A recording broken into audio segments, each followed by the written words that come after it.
Welcome to Lesche, a podcast on new ideas in ancient Greek studies. I'm your host, Johanna Hanning, and I'm a classicist at Brown University. Two of the most famous Greek painters of the 4th century BC were Protogenes and Apelles. Protogenes' most famous painting was of Ialyssus, a son of Helios and the eponymous founder of a town in Rhodes. Various ancient sources report that it took many years to complete, and that when it was finished, Apelles, Protogenes' rival, was struck dumb with awe. When later Demetrius the Besieger did his thing and laid siege to Rhodes in 305, the Rhodians supposedly sent an embassy to plead with him not to destroy the painting. According to Pliny, Demetrius actually refrained from burning Rhodes precisely because he did not want the painting to come to harm. One of the reasons this image was so famous had nothing to do with the hero Ialyssus, but rather with the form of a dog in the picture. Pliny also reports that Protogenes had tried in vain several times to realistically capture the foam around the dog's mouth. In frustration, he threw a sponge at his work. When the sponge struck the image, the impression that it left perfectly rendered the foam that Protogenes had not been able to produce with his own hand or by his own skill. This is one of the several artistic anecdotes to appear in a new book by Verity Platt, my guest for this episode. In Epistemic Impressions, Making and Mediating Classical Art and Text, Verity shines a light on the importance, in classical art, of the impression, the typos. Images created by means of impressions bear the traces of material presence and touch. Whereas mimetic representations mark attempts to translate imagination to image, images produced by impression, by typosis, carry the imprint of physical contact, whether contact with the artist himself or, say, with the sponge that he threw at the wall. As Verity shows, the concept of typosis actually opens up an enormously rich vein in the study of art history. It intersects with philosophical questions and concepts, since the concept of striking was also, for Plato and others, important for thinking about how we understand the very nature of knowledge, which could be conceived of as a stamp on the soul. Epistemic Impressions is a high-concept book that does important work of shining the light back on typosis as an alternative to mimesis. It's also a testament to the need for us classicists to get out of the established wagon wheel ruts of scholarship and return to the sources, to go back ad fontes, in search of patterns of thought and lines of inquiry that our own time-worn categories and questions might have caused us to overlook. Verity Platt is professor of classics and art history at Cornell University, where she is also co-curator of the Plaster Cast Collection and directs the Humanities Scholars Program for undergraduates. She's the author of Facing the Gods, Epiphany and Representation in Greco-Roman Art, Literature and Religion, which came out with Oxford in 2011, and the newly published Epistemic Impressions, Making and Mediating Classical Art and Text, which came out with OUP just this year. She's also an editor of the Classical Receptions Journal. Just a quick note that I've put a few references for this episode in the show notes, and yet another reminder that Lesche is on Instagram at Lesche Podcast. I'll be posting some images to accompany this episode on the Instagram account, so be sure to check us out there. Now, I'd like to welcome into the Lesche Verity Platt. The next voice you'll be hearing is hers.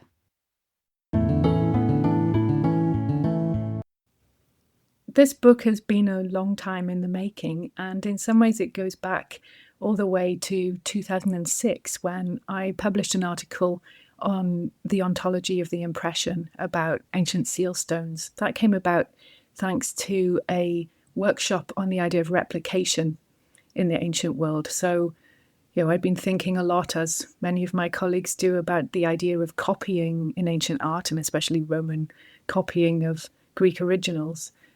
But the seal gave a model of replication that was fascinating to me because it was built into the original design of the object as something that was always meant to produce impressions. And that idea lingered with me for a long time. When it came to the book itself, I originally thought I was writing two books. One was on the lives of ancient artists, and thanks to a conference you organised, Johanna, in Cambridge many years ago, I'd been thinking hard about Pliny and artist anecdotes as narratives of making.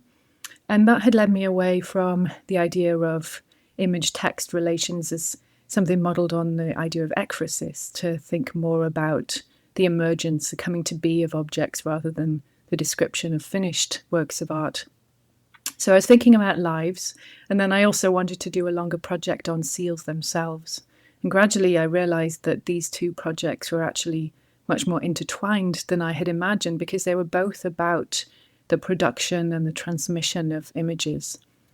And I realized that the language of the impression, or the typos in ancient Greek, actually covered far more of a conceptual range than I had initially realized when it came to thinking about production and transmission. So that's how the book came to be. It started off with a paper for a conference on media theory and classics organized by Pantelis Michaelakis, which became chapter 1 on the seal of Polycrates. And I went from there. Originally, there were going to be several chapters on Pliny the Elder, but then I realized Pliny was in fact his own book. So that's my next project.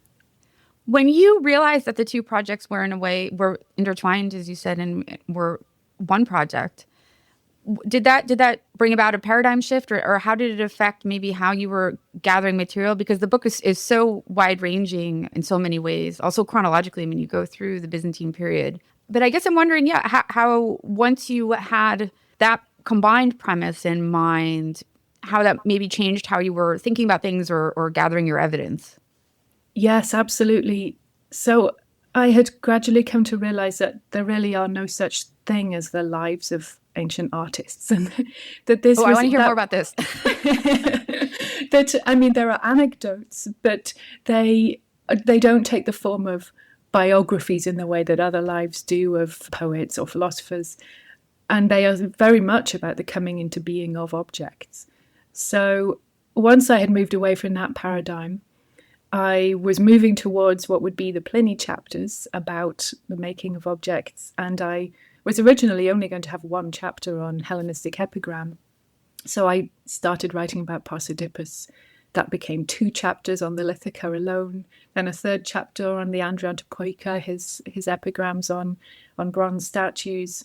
And then I realized this is really a book about Greek concepts of impression and transmission and image making, and that to try and cover anything in the Roman world would bring up other much more complex and extensive issues that would make this a completely unmanageable project.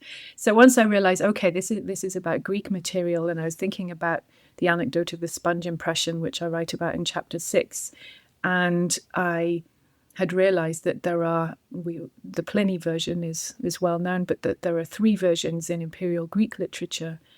That gave me a kind of chronological span that was specifically focused on Greek terminology and its kind of reception within the Roman world. And so then I realized there's a link chapter here, which became chapter 5, that is all about how this language of impressing is developed in later Hellenistic epigram, which is really written within a Roman context, or the context of the Roman Mediterranean, and when ideas about replication really start to emerge and gather speed. So that took me from Herodotus up to Philostratus, which was not what I had initially intended. And then in my epilogue, I couldn't resist exploring how this then is taken up within the context of late antiquity, early Christianity, just to kind of nod towards the longer story of this kind of language, because it becomes so important. Well, I certainly want to talk about some of the key terms, I think both ancient and modern, that arise in the book as you describe these concepts. But I thought that actually, because I found it so useful in the introduction, maybe you could start by telling an anecdote that is from Pliny, but about a moment in a kind of imagined Greek past that you used to set up many of your concepts. And so maybe you could just rehash or share the anecdote of the Corinthian maid who traces her lover's shadow. Yeah, so this is such a wonderful story. It's in book 35 of Pliny's Natural History, and it's where he, in the context of earths as a material, he talks about the invention of painting and then the invention of sculpture. So a young woman in Corinth, whose father was a potter called Boutades, was sad because her lover was about to leave on a long journey. In some versions, he's a soldier about to go to war. And so on the night before he left, she traced the shadow of his image as it had been projected by a lamp onto the wall. And the line that she traced of his silhouette became the first painting. And then her father, because he took pity on her, decided that he would impress clay into the line that she had traced on the wall, and that became the first sculpture, effectively. And Pliny tells us that it was dedicated in the shrine of the nymphs in Corinth. So it's a kind of alternative etiology of art to the more kind of art historically embedded story that he tells in other parts of the natural history. And it has cast a long shadow, as it were, over the Western tradition. So especially in the 18th and 19th centuries, people became obsessed with this story, and there are many really beautiful versions of it, including a painting I include in the book by Joseph Wright of Derby, who's commissioned by Wedgwood, who was, of course, himself a potter. So it's a fascinating etiology of art that gives us the first artist as a woman and the first work of art as really what became a kind of origin myth for photography as well. The projection of light makes possible the creation of an image. And importantly, this image is indexical. It is created as a projection which is generated by the body itself. So there's a wonderful book by Victor Stoikita, the art historian, that's all about the idea of the shadow. And he talks about how we have these two different models of the image as shadow that come out of the Greek and Greco-Roman tradition. One is the Corinthian maid, and the other is Plato's allegory of the cave. And they give us two very different ways of thinking about the value of the image, or what we might call the ontology of the image. In Plato's version, the shadow is deceptive, illusionistic. It compromises the idea of the image as something that transmits truth or any kind of reliable knowledge. Whereas in Pliny's version, the shadow is a trace, an indexically created trace of the body itself that then becomes a relief or potentially a three-dimensional image in the form of a sculpture that is related through transmission of form to the body that it preserves a kind of trace or memory of for the lover. So those two models of image production and transmission, in a way, structure thinking about the nature, the value of the image in ancient discourse.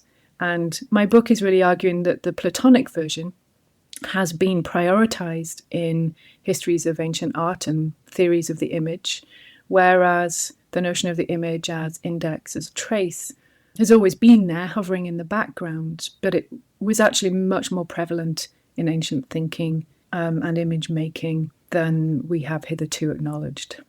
Yeah, so there's a kind of a contrast between maybe the idea of mimesis that we associate with Plato and that kind of whole discourse that spins out of that around image making, and then this other form of image making, or an object making, which I was hoping that maybe you could explain a little bit more. You use the term index or some version of the term index, and you write about indexically produced images. And examples that you give in the introduction are stamps, death masks, and relics. Could you maybe say a little bit more, though, about what is an index and what does it mean for an image to be indexically produced?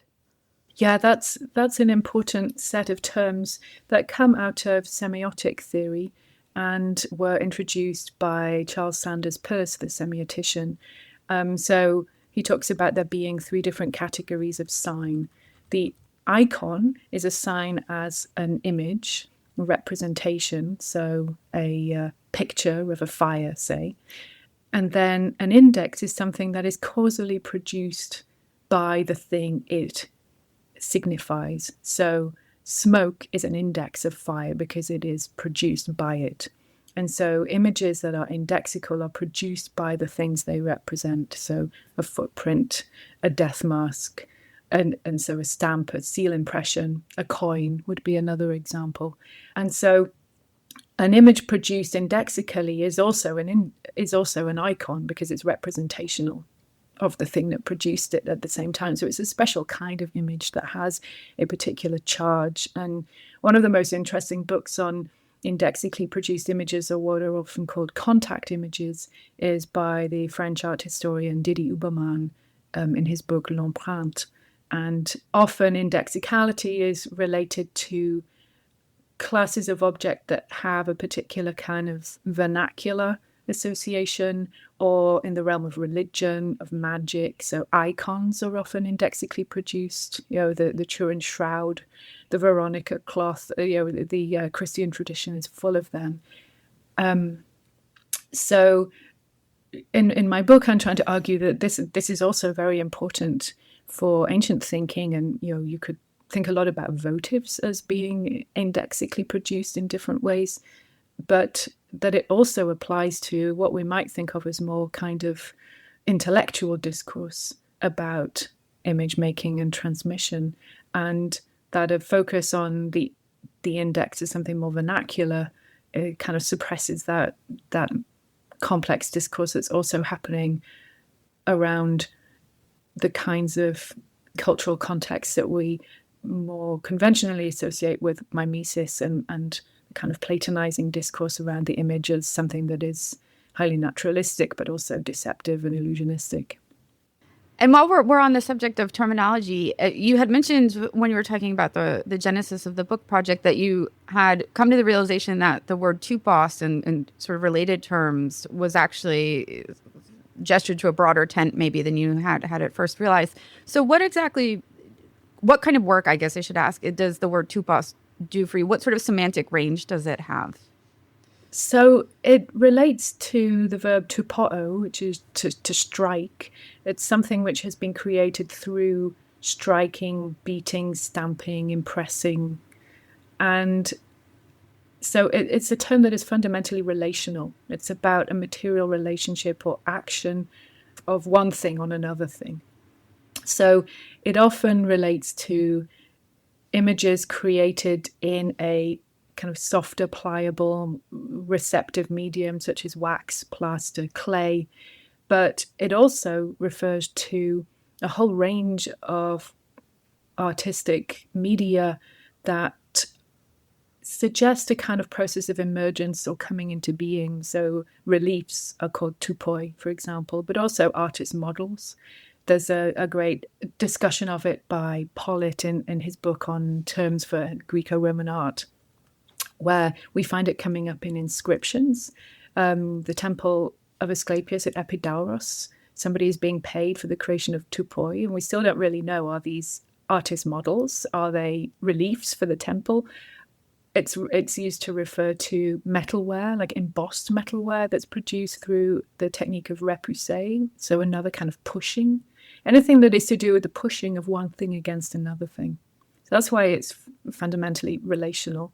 But then it has a much broader range when you start to look at how it's used, for example, in the Platonic corpus, where he's using it to refer to models, but to kind of concepts that are meant to be internalized by the body. So it offers a way of thinking about the influence of one thing upon another thing, which is not about representation at a distance, but something that is kind of intimately influential upon formation, and then is used in philosophical discourse as a way of talking about the impressions, the typoi, of perceptual phenomena upon the soul, when it's conceived of as a kind of a wax block, which we find in the Theaetetus, in the Timaeus, in Aristotle, and the Stoics use it. So it offers a fundamental paradigm for thinking about how the soul or mind, the psyche, receives information from the outside world and stores it and processes it. Well, in the first body chapter of the book, you discuss an anecdote that I think probably many people among the listenership will be familiar with, which is the story of the seal of Polycrates in Herodotus. But I was hoping that maybe to kick off in a way you could tell that anecdote, or maybe give an account of what kind of work that anecdote is doing for you, in as much as it's standing at the head largely of a tradition that you then trace. Yes, Herodotus' story of the seal of Polycrates is endlessly fascinating and can be approached from so many different disciplinary perspectives. For me, it's fascinating because it tells us about how seals are being understood. The operations of seals are being understood within the classical period as it looks back to the archaic period. So Polycrates, the tyrant of Samos, has a seal ring, which is highly prized. He's friends with Amasis, the pharaoh of Egypt, who is concerned that Polycrates is too successful in life. And basically, it's presented as an exchange of letters, which is very interesting for thinking about transmission. And he tells Polycrates, you need to get rid of something valuable to you because you're too successful. So Polycrates decides he's going to throw his seal ring into the sea. But then, miraculously, a local fisherman pulls a big fish out of the sea and finds the king's ring within it and presents it back to him as this wonderful surprise, which, of course, generates even greater anxiety in the Egyptian king. And so he rejects the friendship of Polycrates and sends a herald to say, this relationship is terminated. So it's an interesting example of how seals operated as symbols of power and authority, because they are used to create impressions that circulate as manifestations of power. But also it's about the very particular kind of media function that seals play in a set of technologies around storage and literacy and the transmission of information. And there's been very interesting work done on how with Polycrates we're seeing a kind of shift from an archaic culture of kingship to a more kind of democratic culture of coinage. And so Polycrates doesn't kind of keep up with the rate of technological change, as it were. He's operating with an outdated model. So his attachment to the seal is part of that. But it also helps us think about how seals offer a way of thinking about the value of specific objects that are prized for their materiality. So in Polycrates' case, that is supposedly an emerald, but also because they have this ability to reproduce the image engraved into the device. So they operate in two different ways at the same time. Then there is this other kind of supernatural thing going on where, the miraculous return of the seal is itself a kind of sign that comes from the sea, but effectively from the gods, because it's about Polycrates' fate. Ultimately, he'll come to a very sticky end. So seals have this kind of uncanny dimension to them, which plays out in all kinds of different ways in ancient discourse. So on one hand, they allow for the vertical transmission of images between media, so from the ring to the seal impression, which can then be circulated on documents or used for the storage of goods. But then on the other hand, because they facilitate the transmission of form without matter, which is something Aristotle finds very interesting for the way he conceptualizes the soul, they also are about a kind of vertical axis that allows for a kind of magical thinking about the dematerialization of form. So that becomes very useful in philosophical thinking about the relationship between body and mind or soul, but then eventually in Christian discourse becomes very important for thinking about the transmission of all kinds of things from the divine to the body to the kind of material realm of nature. Yeah, and the interest of this story and its complexities was not lost on one of your main authors that you discussed is Posidippus, who gets 3 chapters in the book. So maybe you could say a little bit about, well, I guess perhaps first just who Posidippus was and what his general interest and engagement with all of these concepts related to seals and typoi and these kinds of things was. Until the mid to late 90s, Posidippus was known as a quite minor Hellenistic poet of the 3rd century BCE. A few of his epigrams were preserved in the Greek anthology. And then, miraculously, almost like the seal of Polycrates, a book of his epigrams, which most people assume are by just him, was discovered in the cartonnage of an Egyptian mummy in Milan. So this became known as the Milan Posidippus papyrus. And to have a papyrus which, if I remember correctly, is 2nd century in date, that preserves the work of a single epigrammatist is really a quite miraculous thing. And the epigrams within it are arranged according to titles and subgenres. So the first 20 epigrams of this collection are called the Lithica, poems on stones. And there's another section called the Andriantopoica, the poems on the making of statues of men. And what the Lithica showed is that there was actually an identifiable genre of epigrams in antiquity that were specifically on precious gems, and especially engraved gems.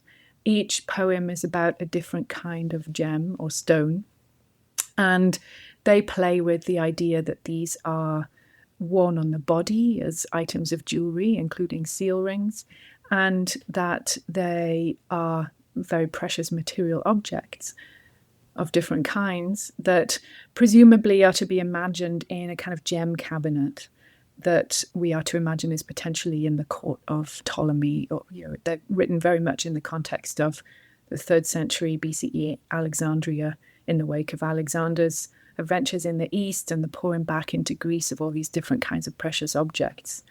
So they sit very precisely within the Hellenistic context of the 3rd century, and they are incredibly playful. And one of the things I find most fascinating about them is that not all of them are about engraved gems, but many of them are.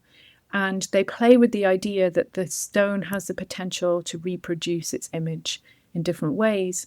And they also have a fascinating kind of meta-literary function in that they implicitly compare that to the power of the text itself, of Posidippus' text, to circulate in the form of the papyrus scroll. So they're very much in this context of the shift from a more kind of oral culture to a culture of the book that we know was a real preoccupation of the Hellenistic period. And there's a lot of this kind of metatextual play going on in Hellenistic literature more broadly. But the idea that this is really happening around precious gems that have the capacity to function as seals really leads to a concentration of so many of the ideas I'm interested in exploring in the book. That also allowed me to think about the tupos and its associated language as a way of thinking about intermedial transmission. So the seal is an intermedial object in that it transmits its form from the stone or metal engraved ring to its impression in wax or clay or plaster, so from hard to soft. But tupos can also refer to a letter, not just an image. And so the idea that typoi can be transmitted from one medium to another and then circulated becomes a brilliant way of thinking about how literature can itself be circulated, and about how texts can, in a way, mediate images, because they are both kinds of typoi. Well, maybe to give a little bit of an example, we could talk about what you refer to as the sphragistic sequence of the poems 13 to 15 in the Lithica. Could you maybe start by just saying a little bit about what this little bundle of poems is doing and why it's interesting for your purposes? Yes, well, first I should mention that number 9 in the Lithica is about the seal of Polycrates. So we can see a Hellenistic engagement with exactly the kinds of ideas that we find in Herodotus, that then is kind of repackaged and remediated for a Hellenistic readership. But yes, 13 to 15 are all about gems that have the capacity to reproduce the images engraved into them. And they play with the relationship between the stone as a particular kind of geological material object and the image incised into it. So poem 13 is about a lion that is incised into a gem that, when it's oiled, has the capacity to light up. So it's really fascinating about how the stone itself becomes this vibrant object, and the ways in which how it appears and how it's used can change in the hands of the owner or viewer, handler. Poem 14 is about a pale blue chalcedony that is engraved with an image of Pegasus. So it plays with the Bellerophon story and the idea that when the gem is stamped, it releases Pegasus almost from the stone. He flies from one medium to another. And then poem 15 is all about a stone which is a draconitis, something which is supposedly, according to Theophrastus and later Pliny, from the brain of a snake. So they're all about the relationship between gems and animals in different ways. So they either are produced by animals or they have animals engraved into them, which is interesting. And then this particular stone is engraved with an image of a chariot that is so tiny it can't be seen until you stamp the stone into a receptive medium. So they're about different kinds of revelation that stones can make possible, and they are deeply, deeply engaged with what in archaeology is called the chaîne opératoire of the stone. It emerges kind of geologically or from an animal body and then is worked by a handicraftsman of immense skill, and they play with the idea of this powerful eye and the relationship between the hand, the eye, and the mind, and then the reception of these objects by their owners and users and manipulation of them in different ways. So they explore every possible stage in the life cycle of these objects, as well as exploring the idea that through the replication of the images incised into them, they can somehow be transmitted into verbal form by the clever poet, who then is sharing them with his readers in a kind of infinite circulation of the object. Would you like maybe to read your translation of 14, the one with Pegasus, and maybe tell us a little bit about what you see is going on in that particular poem? Yes, with pleasure. This is one of my very favourite of the Lithica. Well did the craftsman engrave this horse on airy iaspis, using both hand and mind. Bellerophon fell into the Alaean plain of the Cilicians, but the steed went into the dark blue sky. Therefore, the little horse freed from the reins, still trembling at the bit, I stamped with this ethereal stone.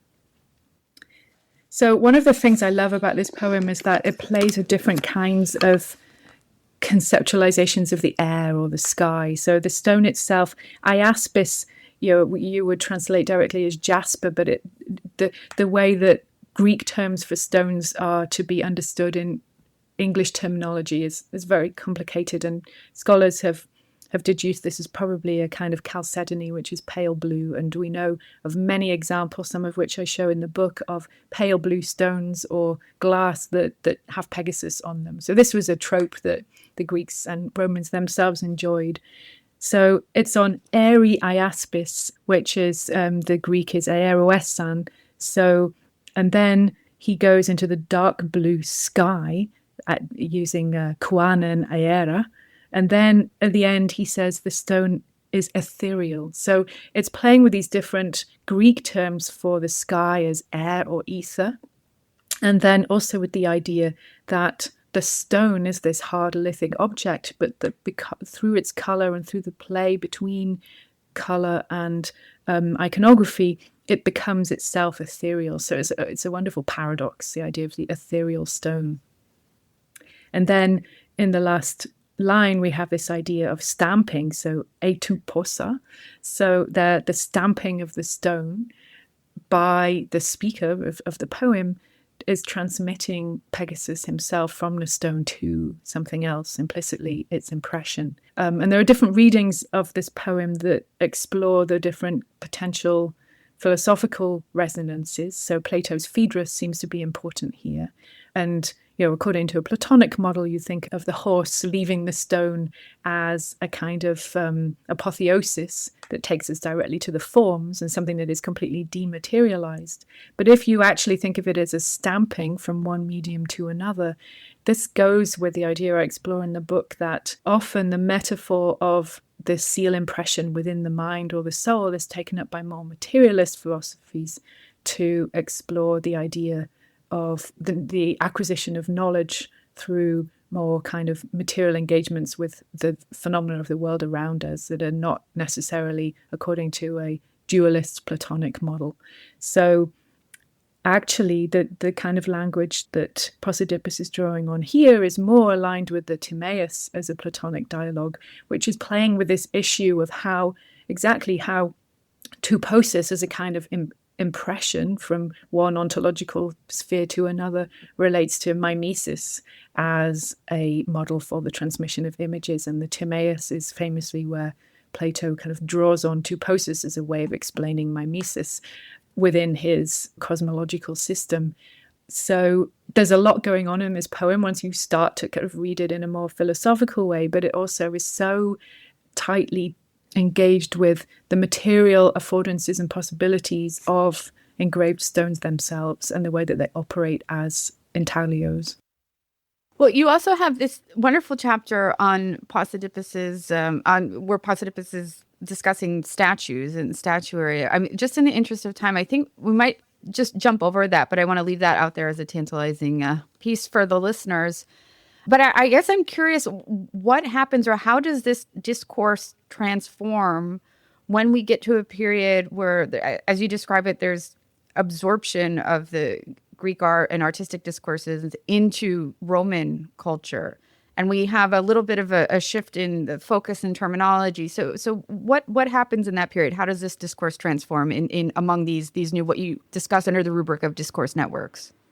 Yeah, so in chapter 5, I explore what happens to all of these tropes as we enter the late Hellenistic period, in which many of the poets whose works are preserved in the Greek anthology are writing in Rome or, within the context of the increasingly Romanized Mediterranean, but still writing in Greek. And something I realized when it came to terminology is that the language of the typos continues, but that the term that we find more and more frequently from the 1st century BCE onwards is archetypon, or archetypa in the plural. So I did my TLG search and found out that all earlier extant uses of this term actually can be are in compromised contexts that are not secure. The first secure appearances of it come up in texts like Dionysius of Halicarnassus and in the Greek anthology around ideas about style and the transmission of form. An archetypon is something which is the first mold, the originary mold from which copies are produced. In a way, you cannot have a concept of the original until you have a concept of the copy. And this is an idea explored in a lot of media theory. So what's fascinating is that as we see the increasing anthologization of epigrams and their circulation in this kind of recursive form, is also when we start to see the rise of a culture of replication in the Roman Mediterranean and the circulation of images that are derived from Greek models. So the idea of the Greek model as an archetypon becomes increasingly important for notions of classicism, but also for ideas about replication. And something that you see happening in Greek epigram around this time is, with an increasing notion of the copy and the impression as a kind of copy, we see a falling away of that much more kind of materially aware engagement with objects that we find in Posidippus, which are really historicized specifically to a kind of materialist culture in the 3rd century BCE. And with the increasing recursive play of the copy, we find a shift to a much more mimetic language. So the language of mimesis, of likeness, is almost completely absent from Posidippus's poems about works of art, which is fascinating as far as we know, because they are fragmentary. But then it becomes increasingly prominent in late Hellenistic and epigram of the Roman period. So by the time we get to poems on gems dated to the 1st century BCE CE, they're less interested in the idea of the materiality of the stone and its transmission, and much more interested in the idea of what the image on the stone is, and often even how it contradicts the material of the stone, rather than this kind of perfect fusion of matter and form which we find explored in the Posidippan versions. Well, I can't resist here asking you about your chapter on sponges, because I found this very, very exciting. So where do sponges as objects, as concepts, as ideas fit into this story? Yeah, so something I always wanted to write about in the book was Pliny's story about the painter Protogenes and how he is trying to depict a dog foaming at the mouth, and he can't get the foam right, and he gets more and more frustrated. He keeps wiping out the image, painting it again. And in the end, he's so frustrated, he throws his sponge, which he's using to, wipe off the paint from the its support. He throws his sponge at the painting, and it serendipitously creates an impression right in the right spot of the picture that creates exactly the kind of representation of foam that he's trying to achieve. So, Pliny says nature creates art in the painting. And that story is also told by Valerius Maximus, but then it's also told and applied usually to the painter Apelles in the Greek tradition. So we find it in a speech attributed to Dio, we find it in Plutarch, and we find it in Sextus Empiricus. And it's used by each author in quite different ways. So what was interesting to me is that the idea of the seal impression, by the time we get to the Greek imperial period, has almost become not a dead metaphor, but it's been so kind of absorbed into the discourse that it perhaps doesn't have quite the valence that it had earlier. But the sponge emerges as this alternative epistemic object, which is how I'm talking about these things in the book, for thinking through the ontology of the impression. And sponges are just, what I realize is, are just endlessly fascinating. And I know. I couldn't believe it when I came across this ekphrasis of a sponge by the Hadrianic epigrammatist Mimesis, and realized that, sponges are these fascinating things that are interstitial, intermedial in all kinds of ways, embedded into ancient life in every possible context, that then get taken up as a way of thinking through very similar ideas to what the seal is doing at an earlier stage in Greek philosophical thinking. Well, how does all of this discourse then find an afterlife, or maybe just a continuity in late antiquity, in amongst both pagan and early Christian authors and thinkers? Yeah, so it's fascinating to see how for Plotinus, who was in this late Platonist tradition, the idea of the seal impression offers a philosophical metaphor for thinking about the transmission between different kind of ontological layers, from the one right down to the kind of base level of nature. And he even talks about how within the kind of material realm of nature, the seal impression that comes from the one is seen from the underneath as this kind of fuzzy trace. So as a kind of vertical ontological structure, the seal is very important. And then that gets taken up in early Christian thinking about things like the incarnation, baptism, the ways that the blessings of the divine are transmitted from the transcendent realm to the mortal, the physical, the embodied. And at the same time, although the use of engraved gems as seals starts to fall out of fashion from the 3rd century onwards, although there is a revival in the Constantinian period, the Byzantium embraces the idea of lead sealings.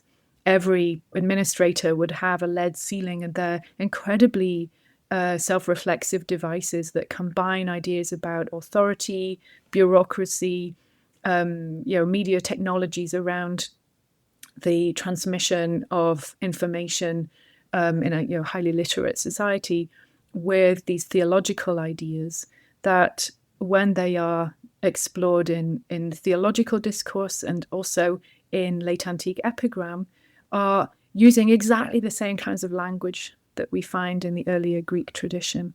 So in a way, it's reactivated by early Christian theology and then becomes a model for thinking about Christian icons. And so the idea of the icon as an impression that comes directly from the divine, we see in the idea of a charaktēr, like images made without hands, in the 6th century. And it then becomes a key tool in iconophilic and iconoclastic discourse around the theological value and truth of the image in that very specific Christian context. So it continues to inform thinking about the epistemic and ontological status of the image. And then typos is is the root of our word type today. So in a way, what the book is doing is tracing a prehistory of this kind of terminology, which of course becomes really important once we move to thinking about analog recording technologies and photography and printing in the modern period, but that has this very rich prehistory and antiquity. I guess this is maybe a silly process question, but did you feel once you had cornered the premise of the book, I mean, it just is incredible how much it opens up and how many huge philosophical questions the whole concept and set of concepts opens up. I'm curious, just as a writer, how you managed to wrestle this book into, I mean, such a beautiful, clear shape when it's so big. Oh, thank you. No, it took me a long time to figure it out. And as I said, I thought I was writing 2 books. And, these days there's so much pressure to publish quickly. And I think for a long time I felt kind of guilty or embarrassed about the fact that this book was taking me so long. But I think it could only have been produced over a long period of time. Well, this is why we have tenure in this country, not research assessment exercises. Yes, and I'm extremely fortunate. I'm extremely fortunate to have been in a position where it could take a long time. But I think what really helped was, yes, the notion of the impression opens up so many different possibilities, but was really kind of turning that into a kind of meta point, which is that the fact that it opens so many possibilities is itself what makes it interesting. So if I kept kind of bringing myself back to that, which is ultimately a media theoretical argument that objects make certain kinds of thinking possible. And we're so dematerializing in our scholarship that it's easy to forget that idea or to feel kind of very distant from it. But the material affordances of the object are really kind of the core point I kept coming back to. I've never asked this question on the podcast before, but I realize I should have been, I think, with every episode. But I'm curious, what do you hope people will take from the book? Or maybe rather, how do you hope people, or maybe yourself, might carry this work forward? Yeah, thank you for asking that. I think the book was in part born out of a frustration with certain kind of grooves that we run along in classical art history in particular, and that I had been running along for many years myself, around the dominance of mimesis as a mode for thinking about image making, and ekphrasis as a model for thinking about text-image relations. And if readers take anything away from this, it's, I hope, the idea that they were only certain options within the vast complexity of ancient life and discourse around the image. And that the idea of typosis, or making an impression, was this incredibly fertile concept, anchored very specifically in specific material practices, that deserves more attention and opens up all kinds of possibilities, and including for thinking about the Roman context, which I didn't really address properly in this book, but how that all plays out in Latin is really fascinating, and there's so much to be done there as well. I want to conclude, as I've been doing with this, we call the second season of the podcast, by asking you, given the state of things today, how are you managing? Is there anything you're reading or watching or listening to or doing that is bringing you some joy these days? Yes, I try. In these dark times, well, I'm distracting myself at the moment with a novel I just started reading by a Japanese author called Emi Yagi, and the novel's called When the Museum is Closed. And it's about a girl who is appointed, because she's very good at Latin, to come to a museum after hours and talk to a statue of Venus. So it's about all kinds of things that It's kind of a busman's holiday for you, Verity. But I'm fascinated to see how these things I've been obsessed with for years, about the idea of the animation of objects, galmatophilia, play out in a Japanese context. It's really interesting. So I recommend that for any of your listeners. Well, thank you, Verity. Thank you so much for the conversation, and thank you for coming on the podcast. Thank you so much for inviting me.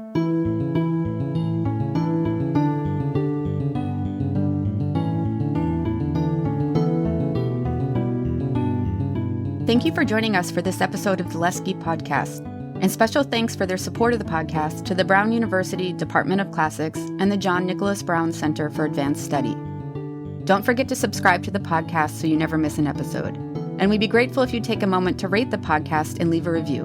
It will help other listeners to find us. We look forward to you joining us again soon here in the Lesche.